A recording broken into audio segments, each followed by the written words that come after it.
उत्तरकाशी यमुनोत्री राष्ट्रीय राजमार्ग पर सिलक्यारा में निर्माणाधीन टनल में फंसे मजदूरों को बचाने की जद्दोजहद अब भी जारी है। 12 नवंबर की सुबह करीब 5 बजे लैंडस्लाइड होने के बाद टनल के अंदर 40 मजदूर फंस गए थे। इन मजदूरों को बचाने के लिए लगातार रेस्क्यू ऑपरेशन चलाया जा रहा है। मौके पर राहत और बचाव के लिए एसडीआरएफ, एनडीआरएफ, आईटीबीपी समेत फायर सर्विस की टीमें मौजूद हैं। विशेषज्ञों के परामर्श पर फंसे हुए मजदूरों को बाहर निकालने के लिए मलबा हटाकर वैकल्पिक रास्ता तैयार किया जा रहा है। हालांकि वैकल्पिक रास्ता बनाने के लिए जिस पाइप को अंदर डाला जा रहा था, उसमें अब तक सिर्फ 24 मीटर पाइप ही मलबे के भीतर जा पाई है। जानकारी के मुताबिक 17 नवंबर के शाम 4 बजे से रेस्क्यू ऑपरेशन ठप पड़ा हुआ है।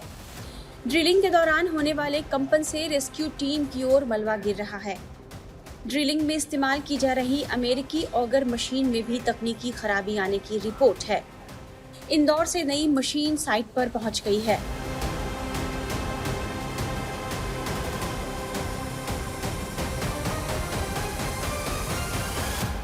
मशीन ने काम करना बंद कर दिया। तस्वीरें यहाँ पर आपको जरूर दिखा देंगे। मशीन ने काम करना बंद किया, ड्रिलिंग रुकी और उसके बाद काम पूरी तरह से ठप पड़ गया है। जो अधिकारी हैं उनका ये कहना है कि कोई समस्या नहीं है, मशीनों को थोड़ा रेस्ट यहाँ पर देना होता है, इसी वजह से मशीन को रोका गया है। लेकिन अब पिछले कई घंटों से काम जो है वो नहीं हो पाया। वो अगर मशीन जिसमें यह दावा किया जा रहा था कि 1 घंटे में 5 मीटर का मलबा बाहर निकाला जाएगा, वो पिछले 24 घंटों में जब लगातार काम हुआ तो करीब करीब 24 मीटर की खुदाई कर पाती है। अब जब आगे का और एरिया बचता है, आप सोचिए करीब करीब 30 से 40 मीटर का और भी ज्यादा एरिया है जिसको अभी खोदकर उन मजदूरों को बाहर लाना है, उसका काम रुका हुआ है। वहीं प्रधानमंत्री नरेंद्र मोदी इस पूरे ऑपरेशन पर नजर बनाए हुए हैं।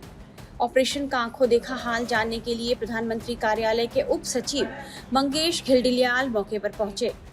वहीं उत्तराखंड के मुख्यमंत्री पुष्कर सिंह धामी ने बताया है कि पीएम पूरे रेस्क्यू ऑपरेशन की निगरानी कर रहे हैं और उन्हें लगातार इस बारे में जानकारी दी जा रही है। प्रधानमंत्री जी भी लगातार उसकी समीक्षा कर रहे हैं, लगातार देख रहे हैं। हमारे भगवान से प्रार्थना करते हैं जल्दी से जल्दी जो है आर्मी भी डिप्लॉय नहीं, अभी जो भी विशेषज्ञ लोग हैं, चूंकि एनएचआई डीसीएल उसकी कार्यदायी संस्था है और उसमें सभी प्रकार के जो भी विशेषज्ञ हैं सब अपनी सेवाएं दे रहे हैं। दूसरी तरफ धामी ने स्वयं देहरादून में सीएम आवास स्थित कैंप कार्यालय में वरिष्ठ अधिकारियों के साथ रेस्क्यू ऑपरेशन की समीक्षा की। मलबा हटाने के लिए ड्रिलिंग का काम रुकने की खबर के बाद उत्तरकाशी सुरंग बचाव भूविज्ञानी वरुण अधिकारी ने भी घटनास्थल का दौरा किया। उन्होंने कहा कि मलबा हटाने के लिए ड्रिल करने के लिए अन्य संभावनाएं भी तलाशी जा रही हैं। हम लोग एक्सप्लोर कर रहे हैं डिफरेंट अभी जो पॉसिबिलिटीज़ हो सकती हैं। तो जियो मैपिंग वगैरह अभी यहाँ एसजीएमएल और बाकी सब जो रिलेवेंट ऑर्गेनाइजेशंस हैं उन सब के जियोलॉजिस्ट हैं अभी यहाँ, तो उनके सबके अभी प्रोस्पेक्ट हम लोग सुनेंगे। उसके बाद हम डिसाइड करेंगे कि क्या क्या पॉसिबिलिटीज़ हैं इसमें। क्या माउंटेन के ऊपर से भी ड्रिल करने हाँ, सारे ऑप्शन हम एक्सप्लोर कर रहे हैं। सारे ऑप्शन जितने ऑप्शन इस यहाँ पॉसिबल होंगे, ऊपर से ड्रिलिंग, लिटरल ड्रिलिंग और सामने जो मग गिरा है उससे ड्रिलिंग, अपोजिट पार्ट से ड्रिलिंग, जितने ऑप्शन हमारे अवेलेबल हो सकते हैं सबको एक्सप्लोर करने की कोशिश करेंगे। अभी उस पर डिस्कस करेंगे, डिस्कस करके जो भी फाइनल होगा, अभी सब एक्सपर्ट्स हैं यहाँ, सबके ओपिनियन निकल के जो भी फाइनल होगा। किस किस डिपार्टमेंट की टीम अभी है यहाँ? आरवीएनएल है, एसजेवीएनएल है, एनएसडीसीआईएल है और ओएनजीसी को भी इन्वॉल्व कर रहे हैं। जितने ऑर्गेनाइजेशन हैं, जितने पीएसयूज हैं हमारे, वो सारे हम कांटेक्ट कर रहे हैं। वहीं एनएचआईडीसीएल टनल परियोजना निदेशक अंशु मनीष खुल को मजदूरों को सुरक्षित बाहर निकालने के लिए आश्वस्त नजर आ रहे हैं, लेकिन वे ये बता रहे हैं कि मजदूरों को निकालने के लिए अंदर और बाहर किस तरह की चुनौतियों का सामना करना पड़ रहा है।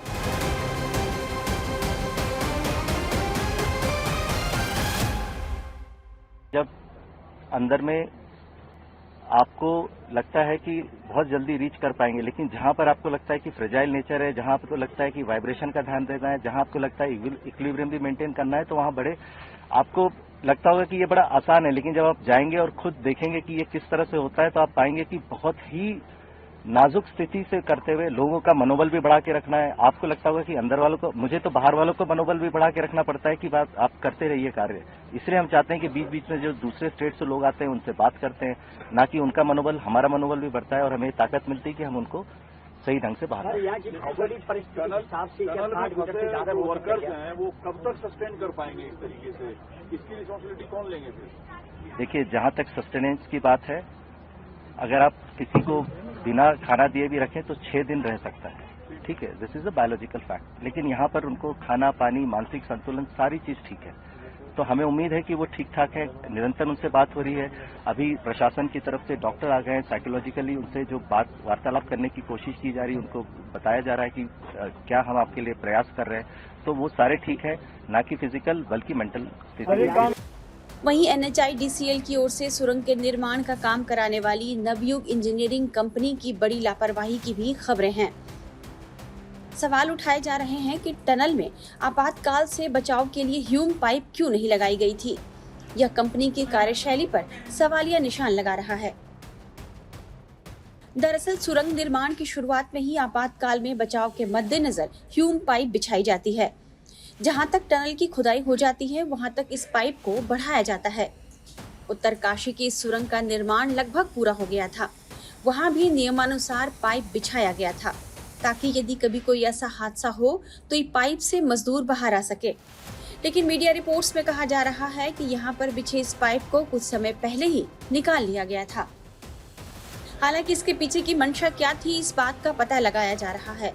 लेकिन ह्यूम पाइप न होने पर कंपनी की कार्यशैली पर कई सवाल उठ रहे हैं। कहा जा रहा है कि कंपनी ने इस सच्चाई को क्यों नजरअंदाज किया कि पहाड़ का हिस्सा हमेशा से संवेदनशील रहा है। ऐसे में किसी भी खतरे की आशंका हर वक्त बनी रहती है। फिर इतनी बड़ी चूक क्यों हुई? बताया जा रहा है कि एक बार मजदूरों को सुरक्षित बाहर निकाल लिया जाए, उसके बाद इस मामले पर बड़ी कार्रवाई हो सकती है। लेकिन फिलहाल सबका ध्यान है कि मजदूरों को सुरक्षित बाहर निकाल लिया जाए। पुलिस और प्रशासन ने यह तैयारी भी कर रखी है कि जब मजदूरों को बाहर निकाला जाएगा तो उन्हें किस तरह का मेडिकल हेल्प मिलेगा। इस बारे में ग्राउंड पर पहुंची हमारी संवाददाता बरखा शर्मा ने उत्तरकाशी के SP अर्पण यदुवंशी से बात की। ये जो एक बार जब हमारी वो एस्केप टनल बन जाएगी तो उसके बाद का आफ्टर क्या करना है, उसके लिए हम तैयारी कर रहे हैं। हमारी मॉक ड्रिल चाली है। अभी हम NDRF SDRF की जो टुकड़ियों की टीम बना रहे हैं कि वो कहाँ तक लेके आएगी और पुलिस फायर सर्विस का क्या काम होगा, मेडिकल टीम्स कहाँ पे एस्टैब्लिश होंगी, उनको कहाँ पे फर्स्ट एड देना है, और अगर कोई सीरियस है या कोई ऐसी कोई जिसकी ज़रूरत है तो उसको कहाँ पे लेके जाना है, उसके लिए हम अभी प्लानिंग कर रहे हैं। हमारी मॉक ड्रिल अभी चालू हो गई है। अगर किसी का स्वास्थ्य ऐसा ना हो, सब स्वस्थ रहें, अगर बिगड़ता है तो उसके लिए भी पूरी तैयारी मतलब कर ली। देखिए, मैं भगवान से प्रार्थना करता हूँ कि सभी लोग स्वस्थ रहें, एकदम safe and sound, hello and hearty रहें। बट अगर भगवान न करे किसी की कोई ऐसी कोई ज़रूरत होगी तो as per is medical condition हम उसको बेस्ट पॉसिबल ट्रीटमेंट जहाँ भी मिल सकता है वहाँ पे हम उनको लेके जाएंगे। बहरहाल टनल के बाहर मजदूरों के परिजनों से लेकर सरकार, प्रशासन और आम लोग उनके सकुशल सुरक्षित बाहर निकलने का इंतजार कर रहे हैं। उम्मीद की जानी चाहिए कि सब लोगों का ये इंतजार ज्यादा लंबा न खींचे। भाई ये बताइए, आपके क्या कोई परिवार के सदस्य फंसे हुए हैं? हाँ, मेरा भांजा इसमें फंसा हुआ है। क्या नाम है आपके भांजे का? दीपक कुमार। कितने साल का है? 22-23 साल का है। अच्छा, कहाँ के रहने वाले हैं आप लोग? मुजफ्फरपुर जिला, बिहार। ये बताइए, कब से आप लोग यहाँ पर हैं और ये कहा जा रहा है कि रेस्क्यू कर लिया जाएगा? आज हम यहाँ 4 दिन हो गए आए हुए, और पर डे हमें यही आश्वासन मिलता है कि कल सबको सुरक्षित बाहर निकाल लिया जाएगा, लेकिन अभी तक ऐसा कुछ नहीं है। फिर कल देखे कि हाँ होगा कि शाम तक निकल जाएगा, फिर 2 बजे से मशीन बंद हो गई। कल 2 बजे से मशीन बंद है? जी। आप लोग अपने भांजे से बात की है? हाँ, बात हुई थी। टाइम्स नाउ नव भारत डिजिटल की रिपोर्ट।